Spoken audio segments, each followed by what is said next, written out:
22nd, right? 22nd of May. Yeah, 22nd of Yes, 22nd of May. And because it's not an international, FIFA sanctioned international friendly, we're playing on the 22nd, while some of the players are still playing in their league. But I've seen the list. First of all, Nana Basalble has joined me.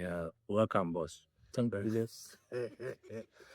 So, yes, I have the list here. Goalkeepers.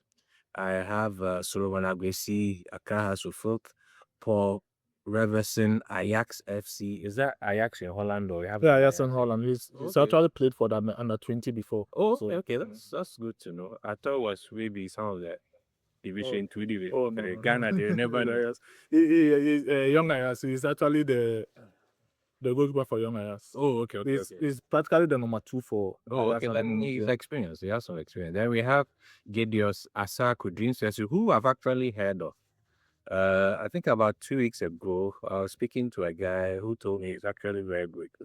He has the highest clean sheet in the league At the moment. Yes, at the moment. This was 2 weeks ago. And at that point in time, he was saying that he'll be surprised if they don't add him to this Mexico game. So I'm happy to see him here. We also have the defenders. We have Oscar Opon of Granada. That's in Spain. Ebenezer Dade, Dreams FC, Ebenezer Annan, Saint Etienne, Menutia, San Diego FC. That's in America, I think. Yeah. Nathaniel. Some beliefs about him. Oh, okay. Nathaniel J. Lorient, Razak Simpson, Nations FC, Da Costa Entry, Anderlecht Futures. Oh, Yeah, and let's future. is it linked to Anderlecht? I don't know if it's a local league or an academy. It could, yes, maybe Anderlecht, their junior team or something. We have Ebenezer Aban, Hearts of Lions. Midfielders, we have Emmanuel J. Dundee United, Abdul Aziz Issa, Barcelona B. Yeah, he's somebody I follow on Facebook, so I see him a lot. Augustin Abuaje, Saint Etienne, Majid Ashimeru, one of my favorite players. What's that? Is it Lavouvière? It's Lav. Yeah, he's the same. He's in the same team as it's in Belgium. Oh, okay. They are currently in the relegation. Fighting relegation. Yeah. Okay, So so you know they divide it after 2 rounds of matches. They divide it into championship and relegation. Then those teams play against each other. So currently they're in the relegation group. oh, okay. And then we have Rak Sechi Jesuran. I hope I got the name right. Jesuran, yeah. Jesuran. So he's Story City. yeah, but Is he's it championship or division one now? championship. But he's a player of Crystal Palace. So he's on loan. They're actually 3 brothers. They are footballers. The okay. other 2 are Chelsea. Oh, okay. So he's on loan to Stoke City. So City. He's the oldest. Oh, okay. And 23, I believe. he's young. Then we have Salim Adams, Bediama FC. Forward and wingers, we have Daniel J. Kokales. Oh, I think he played in the Austria game, right? One of the He games. was invited, but I don't know if he played. I don't remember. I've seen him play one of these games lately. I don't remember which one. Then Felix Afenejan, also in Turkey. Amada Sport. They just gained promotion to their first division or Premier Division. to the Super League or Super League. Then we have Ibrahim Osman, Birmingham City, Prince Amuako, Norgesland, Francis Amuzu Gremio, and Joseph Opoku, Zolti Warabiam. There's a lot of teams here have really been heard before. So the Futures is the B team for Anderlecht. Okay, because it makes sense. Future. Okay, all right. So we play Mexico on the 22nd of May, 2026. So we have like 2.5 weeks or 2 weeks. 2 weeks. Yes, 2 weeks roughly. So what do you think our chances are in that game? One thing I'm happy about is I'm happy some of the local boys are in there and you'll get a looking. We'll see whether you'll be good enough. And also some of the other players, foreign-based players who are sort of in and out of the team. Truthfully, it seems to be those on the fringes of probably so you have to making the squad. So it's that more like justify a bit. Justify your inclusion.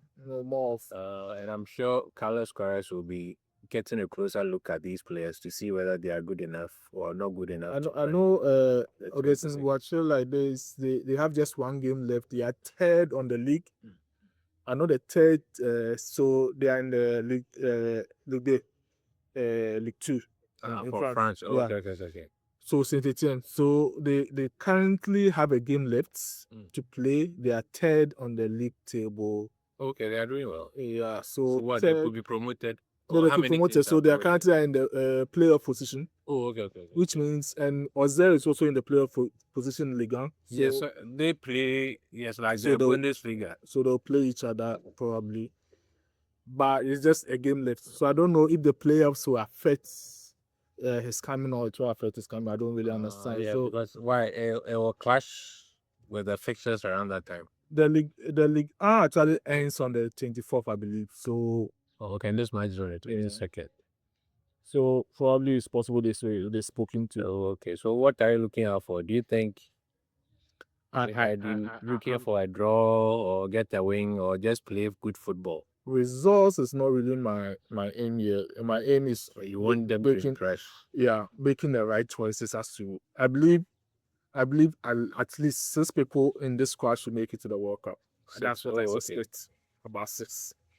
The 20 from the other team. The researchy guy like this has always wanted to play for Ghana, even when he was at Crystal Palace. Oh, okay. He was getting at least 15 games a season with Crystal Palace, and it wasn't that terrible also.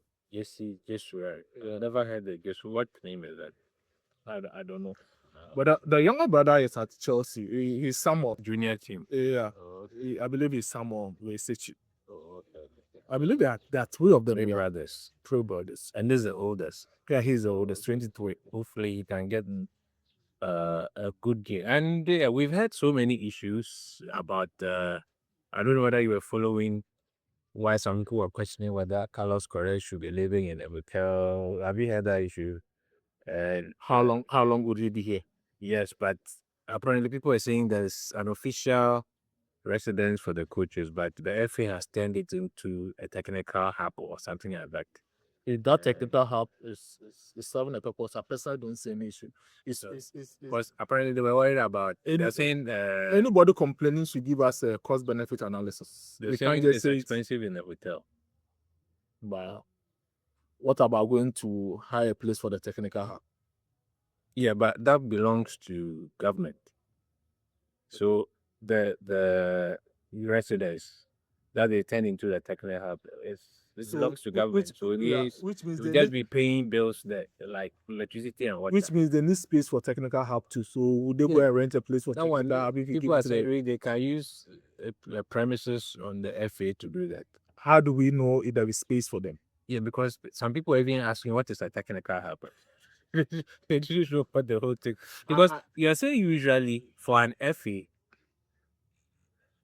something like that should be on your premises. You should make room for that on your premises. It shouldn't be more important than where space where the coach is going to live. So we're thinking government will cut costs if he lived in the house. It's easy to throw things that like that out there and create a whole buzz around it. But I personally, they were even asking, if you want me to take it serious, you should give me a better cost benefit analysis. They were asking the manager. Sorry, they're asking the sports ministry. It turned into a whole thing. Even at they wanted the salary for the coach, and the sports minister was reluctant to actually state it. And I believe that one we should know. That one I personally we should know. What happened was the salary issue and the accommodation. Maybe one triggered the other one, so they brought it together. The issue is we were acting very secretive. We all understand the fact that hiring somebody in the short term and somebody in the quality of Carlos Correa is going to cost us much. And something we accept. Yeah, but it should be something that should be out there. So they were surprised why. I personally don't understand why they are keeping it a secret. It shouldn't be a secret. It should never be a secret. And I don't think Ghanaians will have an issue with it when it comes out. Yeah, exactly. Okay, so after the Mexico game is on the 22nd, and after that, I think the final squad is supposed to come out before the 30th, right? Mhm. So So the final squad is supposed to be first. first June. First June, Okay, yeah. okay. So after First or 22nd second, May, when is our next friendly match? That's against Fourth. Wales, Fourth, I believe. Wales. Yeah, on the Wales, fourth.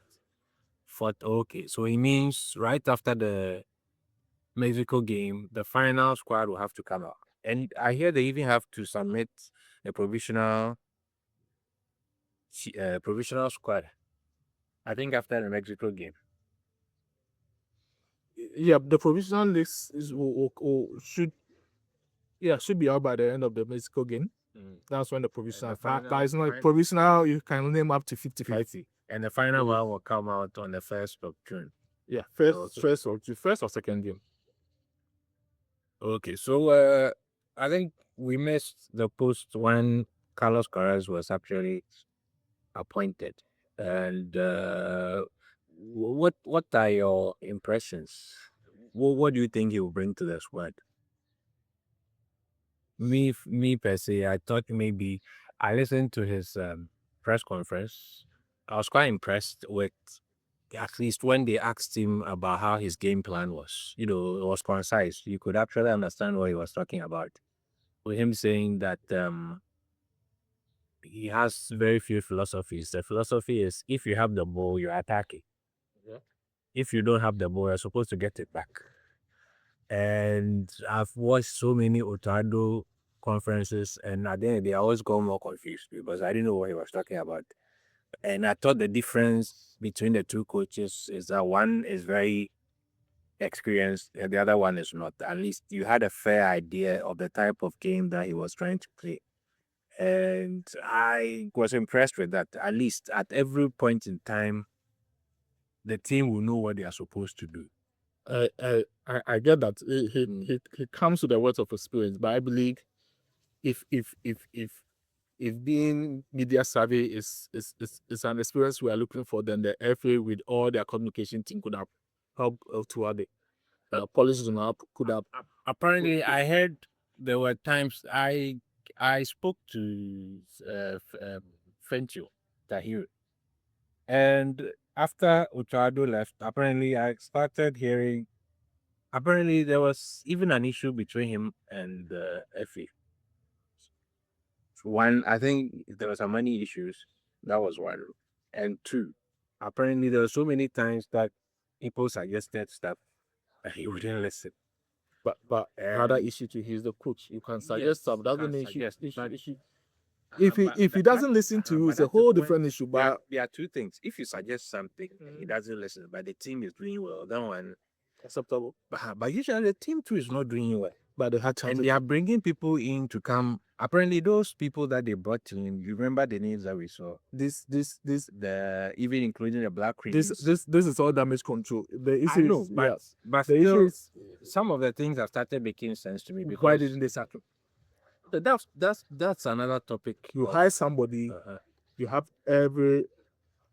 you have the authority to sack him off it. You hired him, you can sack him. So if there were all these issues and you refuse to sack him, now we've seen the conquer of the issues. You don't come out and make it look like we're all on the same side. I know exactly what they are trying to do, but this is not really coming from the FA. Fentio spoke to some of the players who he was in Germany for the Germany game and also was in Austria, and he has a bit of good relation with some of the players. But I'm sure they didn't want their names out there, and this is what some of the players were actually talking about. And he said that some of the names, you remember, they brought in some people to come. Apparently, all those people, he will listen to them, he will talk to them, he will have meetings with them, but he will never pick anything that he said.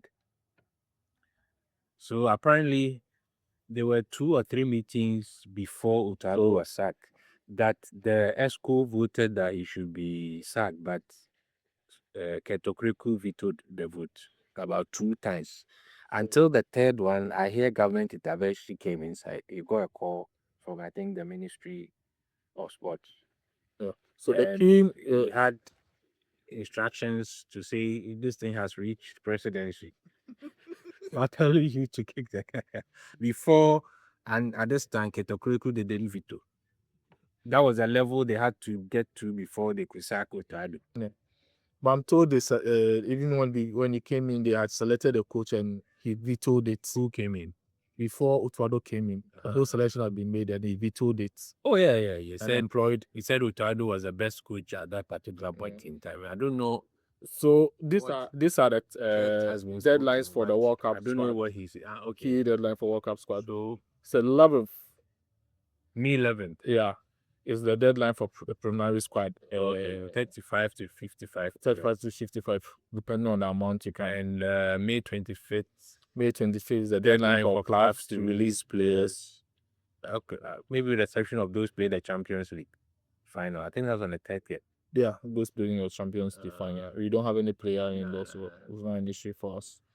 Then the final squad list is supposed to be a June. Okay, so that is when your final list will have to come out. Yeah.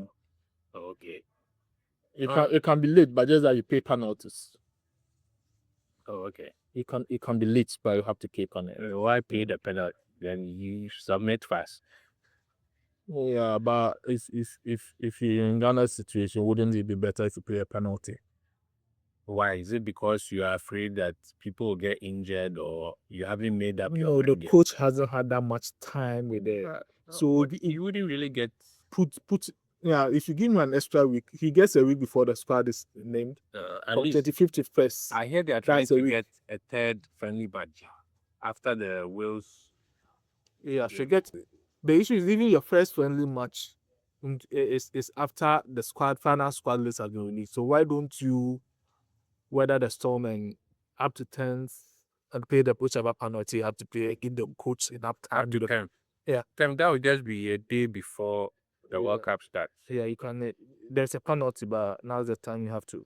Because I was thinking if you have your squad. The deadline is first, but anything after first comes with a penalty. Oh, okay. Then maybe he has to play a few friendly matches. You need to be strategic. Why don't you wait after the first friendly, the match against Wales, and he runs his squad and you play whichever penalty you need to play. That is my view of the whole situation, though. So at least give them. Oh yeah. So I personally wouldn't mind if you do that. Though it will come at a cost to the country, but why don't we just wait? Play Wales, release the squad, and pay whichever penalty we need to pay. No, one Ketokreku will pay the penalty. Even if he pays with the own money, allegedly. You pay with the first money. So I don't mind us doing that. You don't mind if we delay? Yeah, we delay and pay a penalty. A few days. Okay. Wait till after the June 4th friendly game. Pay a penalty.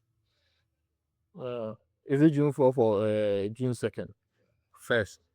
I'm talking about Ghana versus Wales. It should be. Oh, okay.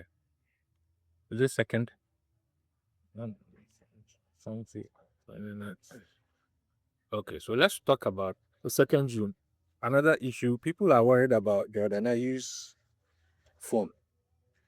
They are actually linking his performances at Leicester. You know Leicester. And you see what the English press did to him, saying he has been relegated for almost everything that he has played. So there were a list of, I think, 5 or 6 teams.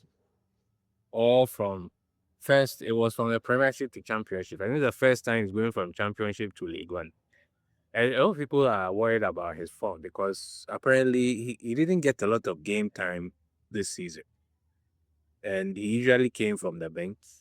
And now some people are trying to say that, is it Prince Edu Kofi? What's the other guy's name? Edu Kofi or something like that. But I personally, and there's another one, Brandon. Brandon Thomas Asante. Yes. People are saying that those people should be given chances as they are younger. And Brandon Asante, for one, had an exceptional season. So they qualified for the Premiership next season, even though he got injured somewhere in the middle, but he came back and still was able to perform. And the other one is Prince Edu Kofi. You know, people were a bit even though they were criticizing him against Austria, but I think later, But he was also got injured, was out of form. He's now coming back. yes, He but hasn't really scored a lot. yes, but though. even against Austria, I could see flashes. You could just see that he wasn't up there yet. I remember he got this ball, he controlled it, but I could see he wasn't sharp because by the time that I was going to play the shots, the Austrian defense intervened, and you could see if he was a Any player who was player really sharp. he should have just put himself in between the ball and the player. There was any player who was sharp could have controlled and kicked it before the defender would have gotten there. So, what do you think about that? People are saying that they are not impressed with Jordan's form. No matter what happens, Jordan is going to the World Cup. Oh, the World Cup there he's going, but they are talking about whether he's starting. His form, the coach is going to have a chance to look at him doing training and will make his decision from there. Because I personally don't believe this coach would shy away from making the right decision if he's not really playing well. because this is why people were complaining. People were looking at Carlos Queiros's game. They say with his game, if you can run, especially because once you lose the ball, everybody's supposed to go into it. Whether you're a striker or a defender, you're supposed to go in for the ball. So if you are a player who doesn't run, it's likely a bit to end up on the bench. we are in a season of campaigns. Everybody's campaigning for their player. Oh yeah, and, that one. And, No, but and there are stories, lots of stories out there. I believe he makes the 26. That is the most relevant yes, thing. but whether he starts, The coach, I don't think any coach will start a player. The issue is he will be given his chance. But Yes, the but you moment he have to- flops, he goes straight to the bench. like people were saying, the running bit, people think is what 34 now. He's 34. Most is an average age for retirement. Yes, 34, 33, 34. And yes, even though he's good on the ball, but they are saying he's not good off the ball. That's their issue. Whether he can press with the same intensity or whether, when you don't have the ball, play. I understand, but I will seem to be jumping again. My issue is very simple. Oh, no. If he plays. If he plays well, the coach will maintain him. If he's terrible, he will sit on the bench. Yes, don't have. Yes, but definitely sports analysts and even fans will try and look at this from saying that looking at his age. Ghana and ageism. We've already started. We've done it to a lot of players, and we should leave it because of Sporty TV. I've seen a lot of championship games. I've seen a lot of Leicester games, and I don't know. He seems a bit lethargic sometimes when he comes. The whole team is terrible. Yes, the whole team is terrible, but I'm not even talking about the team's performance. It's not. I'm talking about because the whole team is terrible, but Fatao is always showing flashes when he comes in. Even I watched their game. Is it 2 weeks ago? He was just wasteful. Most of these flashes, what I call cost 19. But he was wasteful. What I'm trying is he can get himself into those positions. I'm talking about Fatao, but Jordan looks lethargic. Like running sometimes an issue. What Jordan still has, and it's because of the games I'm talking about this because of the games I watch at Leicester. He's good on being at particular positions at the right time. I understand. I think that's what's left with his game. But with the running, tracking back, I get it. But what I'm saying with all these lapses or with all these outlooks or it's seeming like he's not in good form, he still makes the 26. When it comes to him playing, the decision will be made when he gets there. Yes, I'm not talking about the 26. I'm talking about being starting. Yes, at the core of the team, and that is. I don't know if I'm trusting the coach too much. I believe the coach will make the right choice. Oh yeah, I know, but we are talking as fans who think that his form this season hasn't been the best. And I think I've seen about 4 or 5 games this season of Leicester. And he seems, even there's one I watched that he actually started. If you do an analysis of the Ghanaian team, about a third of the Ghanaian team is battling relegation. The team, yes, but it doesn't. Yes, you are battling relegation. There's a difference in battling relegation, but the player still plays well.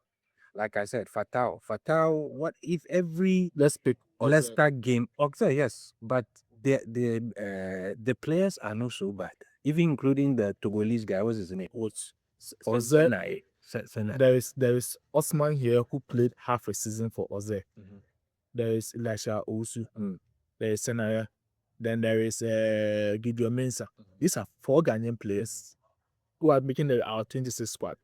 If you have a team of a starting 11 and 3 Ghanaians are starting, and we are going on, the team is going